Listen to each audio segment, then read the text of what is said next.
ഇരുപുളി എന്ന് പറയുന്ന ഈ ഒഴിച്ചുകറി വ്യത്യസ്ത രീതിയിൽ പുളിയും തൈരും കൂടെ ചേർത്താണ് തയ്യാറാക്കുന്നത്.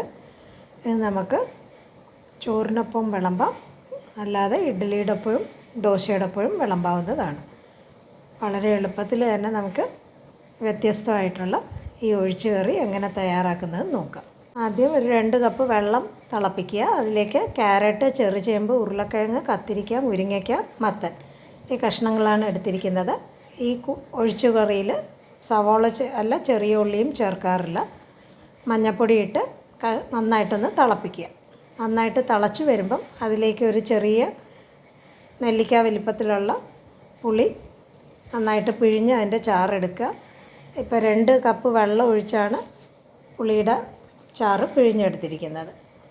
പുളിവെള്ളം ചേർത്ത് കഴിഞ്ഞ് കഷ്ണങ്ങൾ നല്ലോണം വെന്ത് വരുന്നത് വരെ നന്നായിട്ട് തിളപ്പിച്ചെടുക്കുക. ഈ സമയം കൊണ്ട് ഒരു 1/2 ടീസ്പൂൺ ഉലുവയും എരിവിനാവശ്യമുള്ള മുളകും വെളിച്ചെണ്ണയിൽ നന്നായിട്ട് വറുത്തെടുക്കുക. കൂടെ 2 കപ്പോളം തേങ്ങയിൽ വെള്ളം ഒഴിച്ച് നല്ല മഷി പോലെ അരച്ചെടുക്കുക. ഈ സമയം കൊണ്ട് കഷ്ണങ്ങൾ നന്നായിട്ട് വെന്ത് കാണും. കഷ്ണങ്ങൾ നല്ലോണം വെന്ത് കഴിഞ്ഞതിന് ശേഷം അതിലേക്ക് സ്വാദിനാവശ്യമുള്ള ഉപ്പും നമ്മളിപ്പം അരച്ച് വെച്ചിരിക്കുന്ന കൂട്ടും കൂടെ ചേർത്ത് നന്നായിട്ടൊന്ന് ഇളക്കി യോജിപ്പിച്ച് ഒന്ന് പതപ്പിച്ചെടുക്കാം. കൂട്ട് ചേർത്തതിന് ശേഷം തിളപ്പിക്കാൻ പാടില്ല. നന്നായിട്ടൊന്ന് 2-3 പ്രാവശ്യം ഇളക്കി പതപ്പിച്ചെടുത്താൽ മതി. ഇപ്പോൾ ആദ്യം ചെറുതായിട്ടൊന്ന് പതഞ്ഞ് വരുമ്പം ഒന്നും കൂടെ നന്നായിട്ട് ഇളക്കി ഒന്നും കൂടെ വേണമെങ്കിൽ പതപ്പിച്ചെടുക്കാം. ആ തേങ്ങയുടെ പച്ചമണം ഒന്ന് മാറി കിട്ടണമെന്നേ ഉള്ളൂ. തിളപ്പിക്കുകയാണെങ്കിൽ ഒഴിച്ചുകറിയുടെ സ്വാദിനും വ്യത്യാസം വരും. ഇതുപോലെ ഒന്ന് പതഞ്ഞ് കിട്ടിയാൽ മതി. വേണമെങ്കിൽ ഒന്നും കൂടെ ഇതുപോലെ ഇളക്കിയിട്ട് ഒന്നും കൂടെ പതപ്പിച്ച് എടുക്കാം. ഇതിലേക്ക് 2-3 തണ്ട് കരിവേപ്പിലയും 1 കപ്പ് തൈരാണ് എടുത്തിരിക്കുന്നത്. ഇതിപ്പോൾ 250 ml ഗ്ലാസ്സാണ്.